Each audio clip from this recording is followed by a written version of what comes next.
ana nan la ñu mën a def ba lépp lu ñu naal ngir wér-gu-yaram ñu daal di koy mën a matale rawatina ci wàllu matukaay yi ak jumtukaay ak koppar yi si war a dugg ngir suuxat ko ñu siy dalal Djibril Wélé muy secrétaire exécutif bu LISTAB kuréel guy xeex lépp lu jëm ci wàllug cigarette muy tabagisme ak Amadou Kanouté di directeur exécutif bu SYCODEV di kuréel gu yittewoo lépp lu jëm ci wàllug yokkute ci diwaanug Afrique ak it mbirum yokkute ak lépp loo xam ne rek mu ngi ñeel doomu aadama yi nga xamante ni ñooy waaye jëfandikoo yi ñu leen di tippe muy consommateurs yi kon samay gan nuyu naa leen dalal leen ci la Total bloc d'information. alors li jiitu mooy coalition bi ngeen samp muy coalition taxawu santé li ci ëpp njariñ mooy ana ci yan anam ngeen di fexe ba koppar yi nga xamante ni moo si war a dugg muy budget bi gën a takku gën a am doole. cigarette ndëkk bokk na si ngeen diir d'abord ñu commencé ci li sabab tànneefu cigarette boobule ak Kanouté laata ñuy gën a sóobu ci waxtaan wi ak li ci santé publique lépp ak li mu mën a jur ginnaaw sax jëfandikoo xeet woowule. jërëjëf Khalifa maa ngi nuyu sa téléspectateur yëpp di nuyu itam Djibril Wélé bi ma àndal. waaw xam nga cigarette bi pon bi. dafa di loo xam ni dafa am impact bu rëy ci société boo gis. impact bi mooy dafay indi ay feebar. loolu ñuy tox xam nañ ko ñun ñu dul tox xam nañ ko. parce que bañ nañ ko ba dañ naan boo toogee ci wetu kuy tox yaa ngi tox. lépp lu ko dal mën na la dal même bu fekkee. ci pàcc bu ndaw la. ñaareel bi mooy bu ñu xoolee daal di gis ne.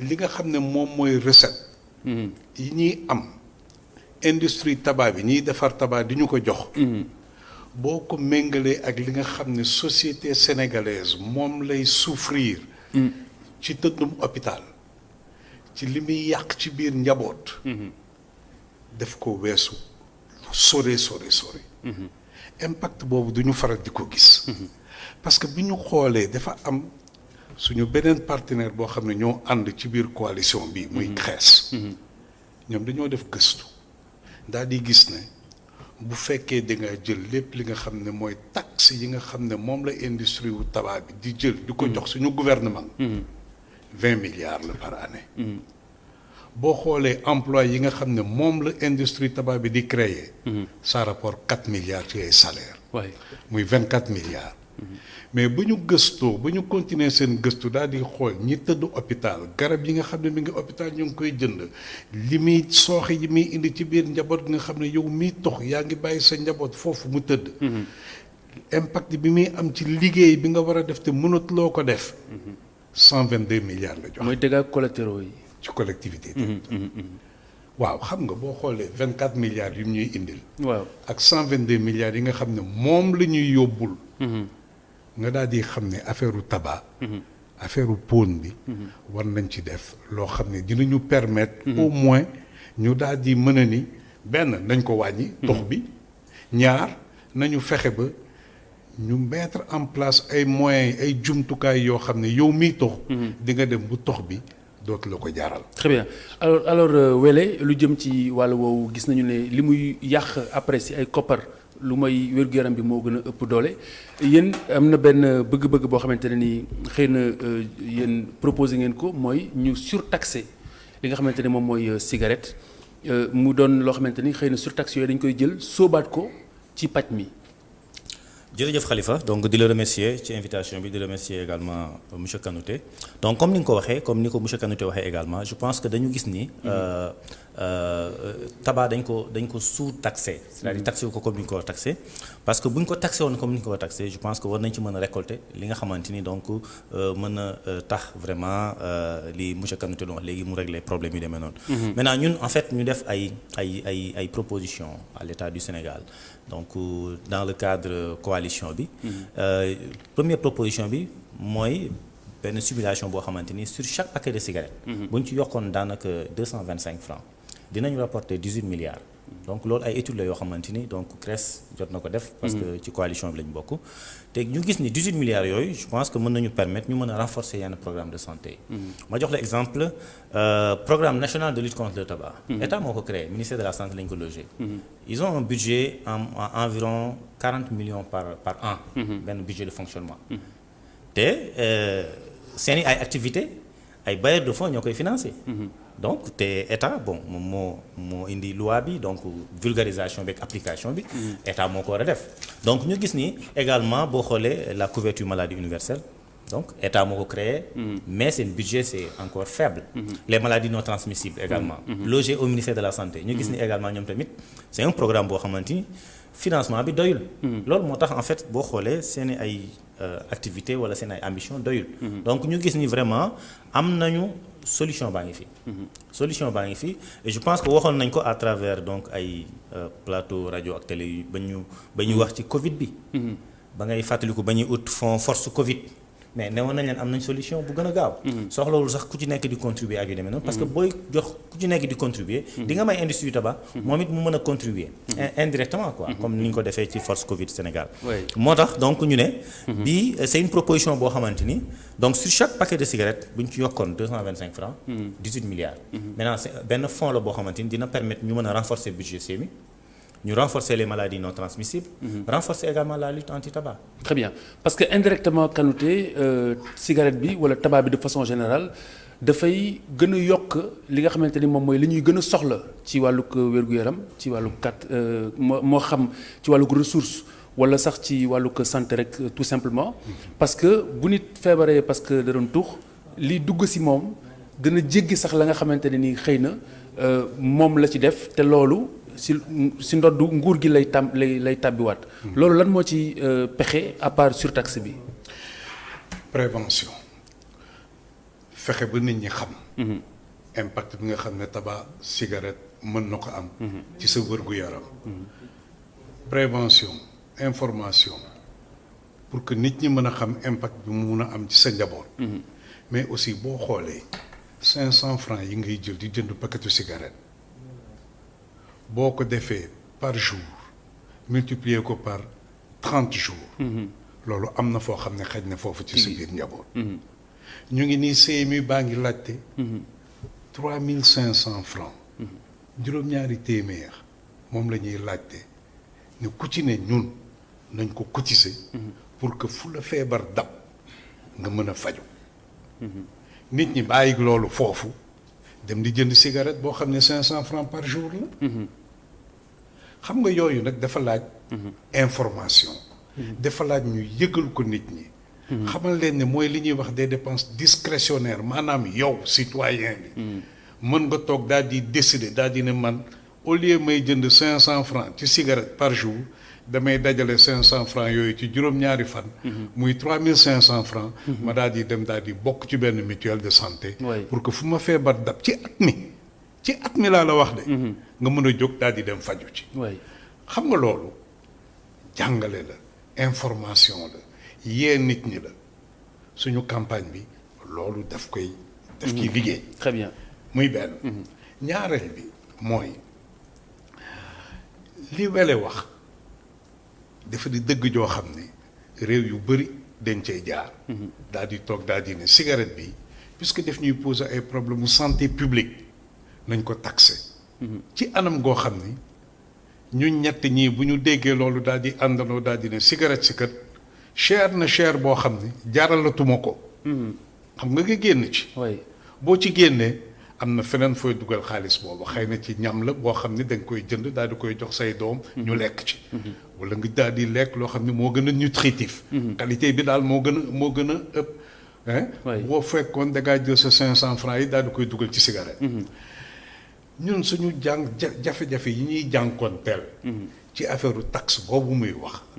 mooy ne suñu réew yi dafa am budget yoo xam ne dafa tuuti. budget wu ministère de la santé. mi ngi tolloog boo ko xaymaa à peu près 5% 174 milliards. ci presque 4000 milliards. presque 5% la. te loolu lépp mën nañu ko si renforcer donte am na yeneen bërëb yoo xam ni dañ ko ciy boole parce que boo xoolee am na ay infrastructure yoo xam ni daawaati jéeg la ñu jëloon bor dette dégg nga pour tabax infrastructure yooyu te gouvernement baa ngi koy fay donc dañ koy boole ci biir 5% yooyu boo xoolee daal di ne école bu mel ni école de santé bokkul ci budget wu ministère de la santé hôpital principal bokkul ci budget wu ministère de la santé dañ koy jël boole ko donc dinañu yóbbu daal lu tolloog peut-être 8% 9%. mais xam nga loolu tuuti na ba léegi. dëgg la parce que réew mi moo décidé daal di ne lii di wér-gu-yaram lii di jàngale mooy li nga xam ne nit ñi loolu la ñu soxla. très bien bu ñuy waxi nit ñi capital humain bi la ñuy wax. ñu daal di ne loolu dafa am maanaa ci réew ñun dinañ ci taxaw. daal di fexe nit ñi wër daal di fexe nit ñi jàng. très bien mais sensibilisation bi am na solo mais est-ce que dina doy en sachant que kii yor téeméer di si jënd cigarette xam ne bés bu si feebaree mën na see sax faatu bu si feebaree dina si dugal wala ay mbokkam daañu si dugal lu ëpp loolu li nga xamante ne moom la ci def kooku dafa am jàngoro mooy addiction. est-ce que tamit yenn saa yi ni ñu ko war a gérer dinañ ko ni gérer parce que booy seet également cigarettes yi ñuy jaay si suñuy réew yi mën nañ see def lu leen neex amul benn contrôle boo ko méngalee ak cigarettes yi ñuy jaay si yeneen réew. est-ce que loolu aussi du lu ñu war a xoolaat déjà. waaw je pense que loolu bon liggéey nañ ci ñu ngi ci wax nañ ci donc je pense que duñ ci jóg. parce que boo xoolee comme ni nga ko waxee léegi sensibilisation bi kese doyul. parce que tabac drogue la. d'après l'OMS le tabac c'est une drogue très dure. c'est-à-dire nga yokk njëgu cigarette terewul nit ñi dañuy jënd. parce que dañ koy soxla seen yaram moo koy soxla. donc loolu nag li koy mën a dindi mooy benn accompagnement. comme li ñuy wax sevrage tabagique. mais aussi renforcer c'est-à-dire jël ay textes. pour mën a vraiment di sanctionner. donc boo boolee yooyu si ngay mën a amee impact à long terme. donc sensibilisation rek ñun xam nañu doyul parce qu'on a beau sensibiliser mais.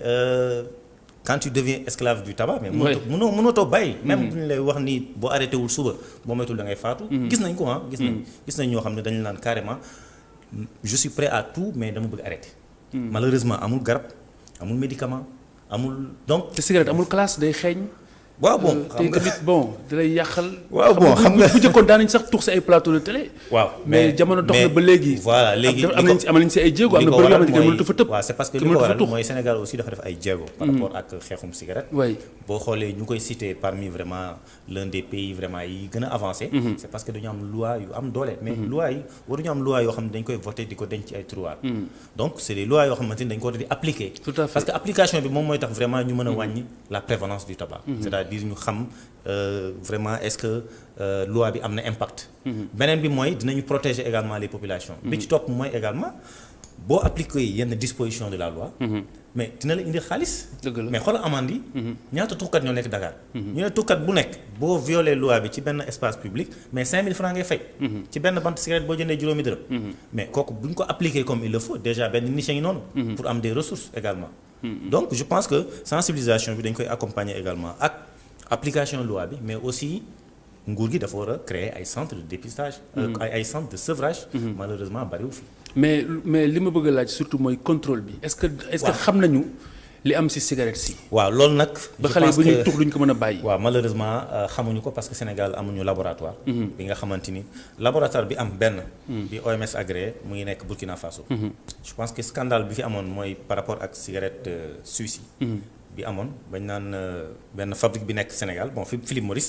cigarette yi mu doon commercialisé du woon cigarette yu jaar yoon. c'est-à-dire dañu doon dépassé taux yu ñu normes yi ñu bu ko defee nit ñi di gën a accro. très bien donc objectif bi loolu woon boo xëccee benn yoon ñaari yoon nga mën a ñu mën la jàpp. dootoo génn donc loolu bañ ko dénoncé. il a fallu ñu dénoncer ko pour que ministère dem def ay tests. ba ñu defee ay tests au niveau du Burkina Faso résultat yi dafa wane ni li ñu waxoon mooy dëgg parce que. fi ñu waroon def 5 milligrammes dañ ko yóbbu 11 milligrammes. gis nga loolu donc loolu c'est pas normal. c'est parce que aussi suñu réew yi bon dañuy bàyyi gars yi installé wu di def leen neex ci cigarette bi. amul contrôle amul dara gars yi di tux di feebar. donc voilà. alors Kanouté est-ce que li ñu naan industrie tabac dafa am kattan goo xamante ne nii nguur gi sañu ko faire face loolu cliché la wala lu ngeen am ay éléments de réponse la. gis nga loolu dëgg ju wér péng la. malheureusement l'industrie du tabac l'industrie pharmaceutique ni ñuy influencer suñuy politique de santé lu doy waar la te nag yàlla dafa def muy ay industrie yoo xam ni non seulement ñoom li ñu am ci alal rek am na ci loo xam ni ëpp na ñun suñu budget oui mais ñaar seeni réew dañuy nekk seen gannaaw di leen jàppale dans les relations internationales ñu ñëw di ñu lor.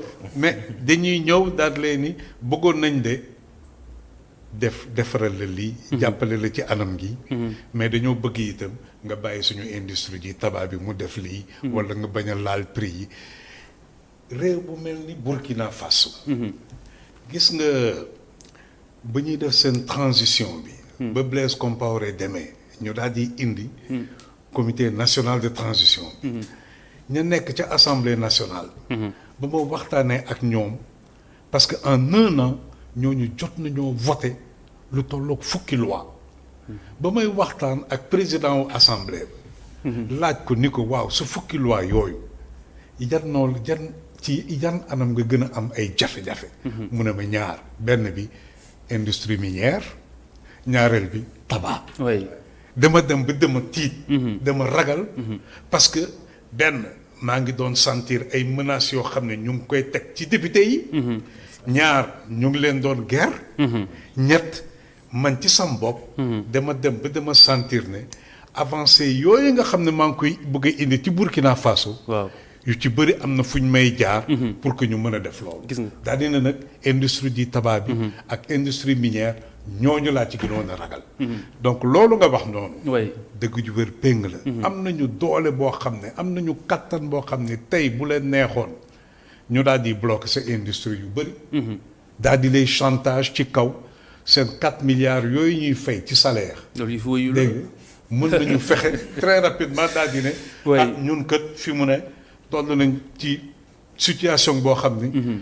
dañoo war a dàq lu tolloog 100 personnes xam nga 100 borom kër téeméeri borom kër nga jékki-jékki rek daal di ne dàq naa leen kooku réew bu ci ne président bu ci ne boo toogee dégg ko ministre bu ci ne boo toogee dégg ko di nga toog daal di ne naa xoolaat affaire bi mu ngoog kon jafe na daal dafa am fu ñu téye jafe-jafe boobu alors Wele est-ce que à votre échelle yéen sentir ngeen pression boobu waaw au début sentiroon nañ ko surtout ba ñuy voté loi bi vers 2012 2014 oui bon amoon nañ sax suñu ay njiit yu doon subir ay menaces ah oui carrément amoon na ay agression ba ñu dénoncé ko mais comme ni mu ko waxee dañu am doole boo affaire mafia la waaw non bon en tout cas am na lu làqu ci ginnaaw oui donc vraiment bu ñu demee ba Sénégal en 2009 bon ñuy inauguré usine cigarette ba premier ministre Souleymane Ndéné Ndiaye di ko inauguré mu nekk loo xam ne kenn mosu ko def ci àdduna bi ça pose un problème oui bu ñu demee ba loolu xeetu caution la non loolu parce que dafa am fu ñu téye dafa am fu ñu téye quoi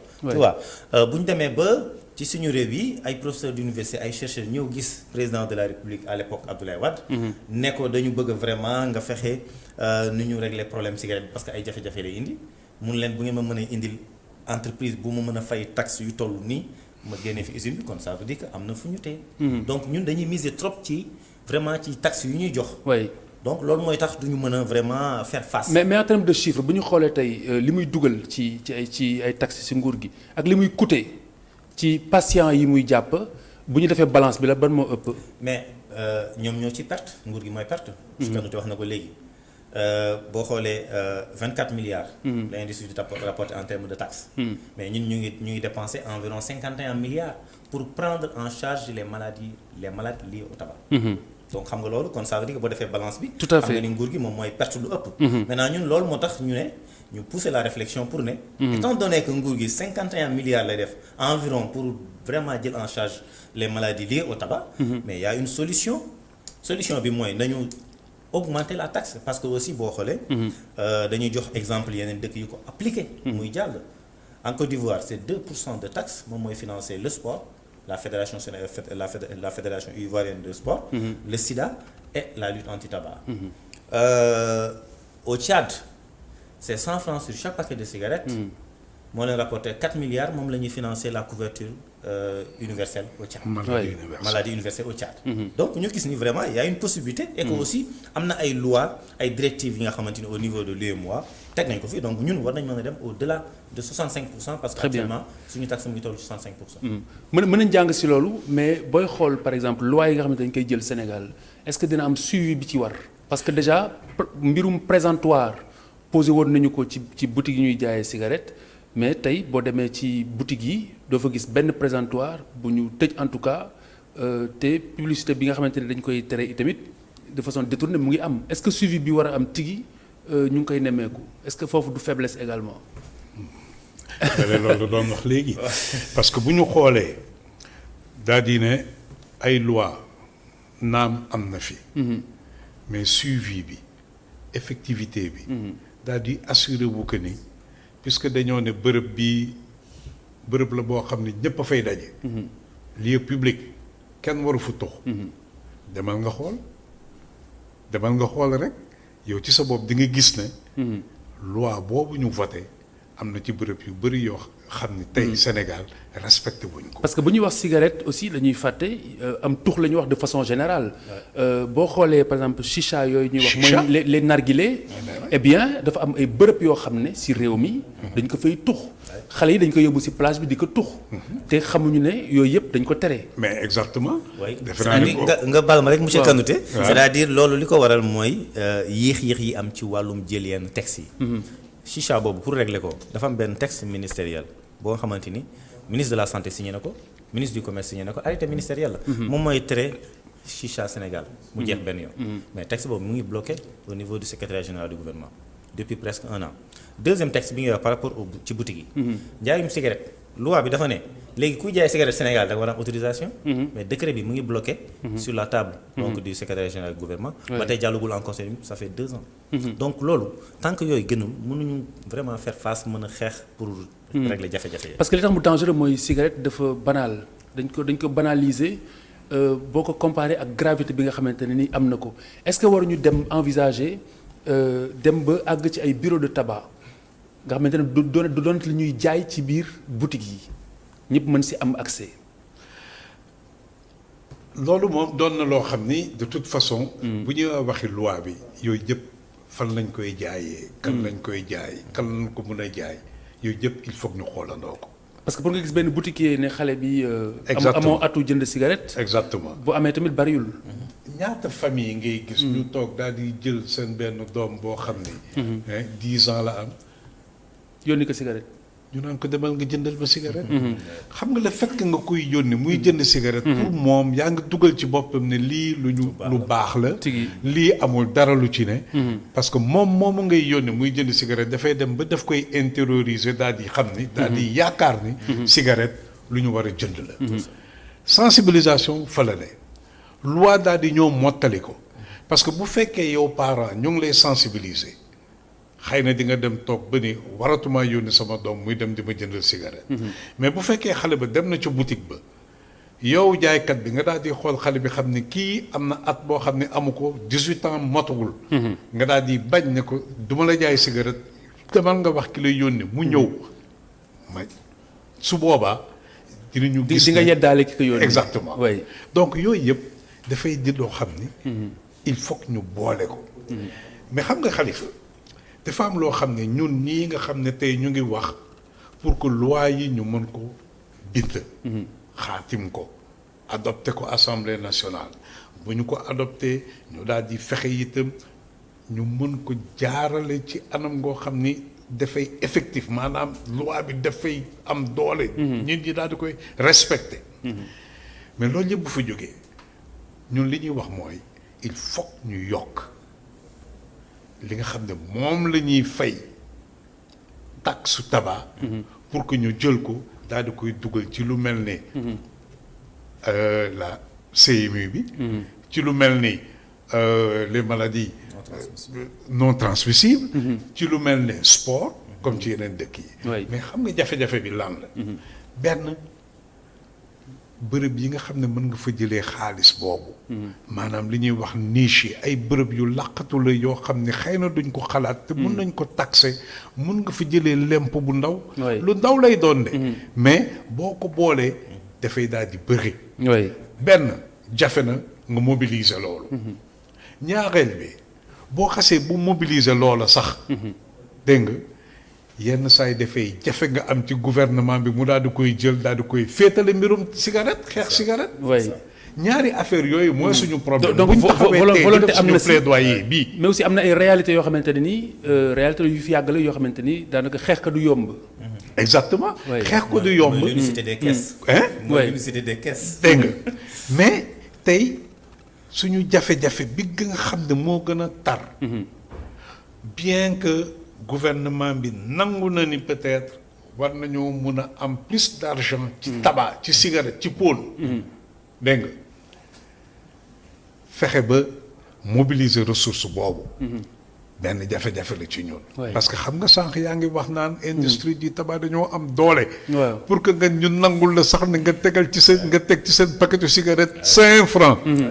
yenn saa yi dafay jafe. très bien si wàllu sensibilisation bi dinañ ñëw si loolu laa bëgg a jeexale mooy augmentation bi nga xamante ni war nañ ko si mën a def mais si wàllu sensibilisation bi am na loo xamante ne ni xëy na du ñàkk ba CNRA war na si mën a am baat parce que yenn saa yi di nga gis ci ay yenn vidéo yi ñu si wane chicha boobu ñu wax léegi mooy nargile bi nga xamante ne dafa dem ba nekk effet de mode mu mel ni léegi xale yi ku ko si deful sax dafa mel ni bokkoo si move bi comme on dit est-ce que aussi audiovisuel amuñu si ab cër ci xeet yu mel noonu parce que dañ koy banaliser am na réew yoo xamante ne boo fa demee cigarette ci télé bi dañ koy flouter mais Sénégal loolu amu fi. Ouais. Bon je pense que. même dans les films hein, même oui, si film yi fiction yi ñuy teg. oui comme ni nga ko waxee bon ñun vraiment c'est la énième fois. jot nañoo saisir CNRA. ci exemple rek bu ndaw mooy téléfilm yi jaar ci suñu télé yi. oui gis nga gars yi les chaînes de production là dañuy tourner lu bari. ay chicha ak ay cigarette ak yu demee noonu. alors que loi bi moom moo ko njëkk a tere. donc saisir nañ CNRA saisir nañ également responsable média yi. pour waxtaan ak ñoom. pour wax leen ni mais ñu ci bari da ngay gis ni jafe-jafe bi ñuy am mooy yëguñu sax ni loi da koy tere. am na ñoo xam dañu naan xamuñu woon ni sax am na loi buy tere. kon ça veut dire que y a un travail de communication. ñu war a def à ce niveau. donc mais kooku nag. du suñu liggéey ñun kese. oui liggéeyu état également mu ngi ci. mais bu dee état moo war a def loolu état amul moyen état day dem di wuti ay financement ci ay Bill Gates ak yooyu. alors que mu am possibilité bi moo tax ñu ubbil ko buntu bi. pour wane ko vraiment am nga possibilité pour mën a renforcer say moyens. Très bien. mais aussi mën a parce que mën naa la jox un exemple. oui mais force de défense et de sécurité ñi nga xam ne ñoo war a appliquer loi bi. am na ñoo xam ne xamuñu yëguñu sax ne tuxkat bu dox ci lieu public war nañ la. amende à 5000 francs. oui oui yëguñu ko am nañu ko yëgul. donc ça veut dire que y a un travail bu ñu war a def. mais il faut que ñëpp defandoo ko. Très bien. à ce niveau. am na aussi yokk boo xamante ni c'est graduel par exemple am na réew yoo xamante ne boo fa demee chaque année ñu yokk si. ay fistine dina dem ba at moo xamante ne nii sa dëgg-dëgg cigarette dina dem ba war a mën a jar junne. je pense que bu boobaa nag sa dëgg ak loo addict di nga xoolaat sa junne bu baax balaa nga kaa def paquet de cigarette. ci loolu lañ war a def. bu demee par exemple boo demee bu mel ni France léegi paquet de cigarette àgg na si 10 euros. te mu ngi dem parce que chaque année ñu yokk si quelques centimes d'euros. exactement est-ce que waruñu dem ba foofu. exactement. bu ko defee gars yëpp xoolaat junne yi nga xamante ni mën naa dépense ñaari fan ba si ñett ñu bàyyi cigarette bi. ak vente au détail bi fii. aussi détail bi aussi problème la yooyu yëpp ay aspects la yoo xamante ne nii xëy na il faut ñëpp daal di siy sóob seen loxo kon jërëjëf Amadou Kanouté directeur exécutif bu SYCODEV ñu ngi lay gërëm di la sant di gërëm également Wele Djibril di secrétaire exécutif bu LISTAB banqaas gi xeex lépp di jëm ci wàllug cigarette mbokk yi jërë ngeen jëf ci seetaan gi.